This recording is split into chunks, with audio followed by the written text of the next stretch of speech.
আজকে ছিল অরণ্য ষষ্ঠী মানে জামাই ষষ্ঠী। তো আজকে পুরো দিনটা কিভাবে কাটালাম সেটাই তোমাদের সাথে এই ভিডিওতে শেয়ার করব। তো আমার বাপের বাড়িতে এই পুজোটা হতো না, তবে আমার শ্বশুর বাড়িতে এটা হয়। তো বিয়ের পরেই আমি ফার্স্ট এই পুজোটাতে অ্যাটেন্ড করলাম।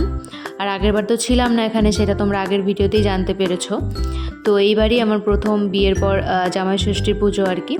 তো মা সব পুজো অর্চনা করার পর আমাকে পাঁচালিটা পড়তে বলেছিল, তো আমি পড়ছিলাম পাঁচালিটা। মার কাছে গল্প শুনেছি মারা আগে ষষ্ঠীতলা যেত ওই পুজোটা করতে, কিন্তু এখন বয়স হয়ে যাওয়ার কারণে এখন মা বাড়িতেই পুজোটা করে। একটা গাছ রয়েছে আমাদের বট গাছ, সেখানেই বাড়িতে ছোটো করে সাজিয়ে সেখানেই পুজোটা করে। সব কমপ্লিট হয়ে যাওয়ার পর মা আমাকে হাতে ষষ্ঠীর সুতোটা বেঁধে দিল। অনির তখনও স্নান হয়নি জন্য মা বললো পরে বেঁধে দেবে ওকে। পুজো শেষ হওয়ার পর মা বাবাও চলে এসছে। আমরা যেতে পারিনি কারণ আমাদের পরের দিনই ডিউটি আছে দুজনেরই। তো মা বাবাকে ওই জন্য কষ্ট করে আসতে হয়েছে, কারণ আগেরবার তো ষষ্ঠী পালন করা হয়নি, তো এবার আর মিস করা যাবে না, জামাইকে খাওয়াতে তো হবেই। তো যাই হোক, তারপরে আমি রেডি হতে শুরু করে দিলাম।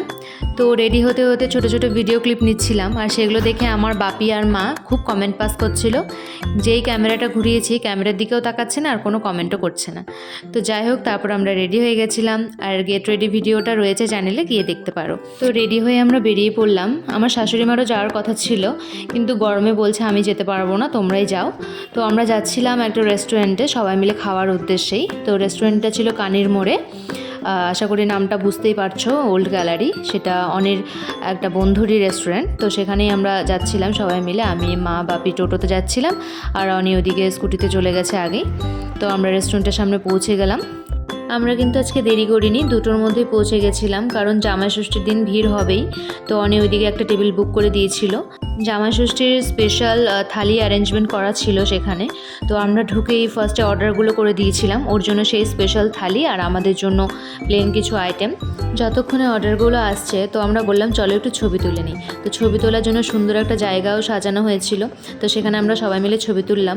আর সেই ফেমাস স্কুটারের সামনে বাপি মাকে নিয়েও কিন্তু ছবি তোলানো হয়েছিল। এরপর আমাদের অর্ডারটাও চলে আসলো। তো ফার্স্টে থালিটাই আসলো, 2 রকমের থালি করা হয়েছিল, অগবধূ সুন্দরী বৌমাদের জন্য আর জামাই রাজা জামাইদের জন্য। তো অগবধূ সুন্দরীর যে আইটেমগুলো ছিল আমাদের সেটা বেশি ভালো লেগেছিল, তো আমরা সেটা অর্ডার করেছিলাম। তো সেটাতে ছিল পোলাও, ভাত, কচুরি, পাঁপড়, ফিশ ফ্রাই, ডাল, শুক্তো, আলুর দম, মাটন, চিংড়ি, ভেটকি পাতুরি, ফ্রুট স্যালাড, পায়েস, মিষ্টি, চাটনি। আমাদের জন্য অর্ডার করেছিলাম রাইস, ইলিশ মাছের পাতুরি, ডাল, ঝুরি আলু ভাজা আর মশালা কোল্ড ড্রিঙ্কস। 3টে ইলিশ পাতুরি অর্ডার করা হয়েছিল, কারণ আমি ইলিশ মাছ খাই না। ওর ভেটকি পাতুরিটা আমি খাবো আর ইলিশ মাছটা ওই খাবে। ওর থালি থেকে আমরা কিন্তু সব আইটেমই ট্রাই করেছিলাম, আর কোয়ান্টিটি অনেকটাই ছিল। আর খাবার দাবারের টেস্টও কিন্তু খুবই ভালো ছিল, বরাবরের মতোই। আর আমি ওর থেকে চিংড়ি মাছটা খেয়েছিলাম, কারণ আমার চিংড়ি মাছ খুবই প্রিয়। তো আমাদের খাওয়া কমপ্লিট, সব পরিষ্কার, আর বাবিমারও খুবই পছন্দ হয়েছে এখানকার খাবার। আজকে বড়দি আসতে পারেনি, কারণ ওর ডিউটি ছিল, ওই জন্য সবার একটু মন খারাপও করছিল ওর জন্য, যে ও থাকলে আরও বেশি ভালো হতো। তাই বাপি ওর জন্য একটা ইলিশ পাতুরি পার্সেল করিয়েও নিয়ে গেছিলো, কারণ ওর ইলিশ মাছ খুবই প্রিয়। এদিকে মা খুব হাসছে, কারণ বাপি কিছু একটা মজার কথা বলেছিল। আমাদের সেকেন্ড জামাই ষষ্ঠীটাও ওল্ড গ্যালারিতে কিন্তু খুবই ভালোভাবে আমরা সেলিব্রেট করলাম। বাপির কালকে স্কুল আছে, ওই জন্য বাপিমা থাকবে না, বাপিমা ওইদিকে গাড়ি ধরে নিল আর আমরা ওইদিকে চলে আসলাম। আজকে প্রচণ্ড গরম ছিল, তো গিফট আদান প্রদানটা কিন্তু বাড়িতেই হয়ে গেছিলো, ভিডিওটা নেওয়া হয়নি। কিন্তু শুধু জামাই গিফট পায়নি, আমিও গিফট পেয়েছি আমার শাশুড়ি মার থেকে, এই সুন্দর কুর্তি সেটটা। শুধু জামাইদেরই ষষ্ঠী হবে, বোমাদের হবে না, তো আমার শাশুড়ি মা এটা আমাকে দিয়েছিল।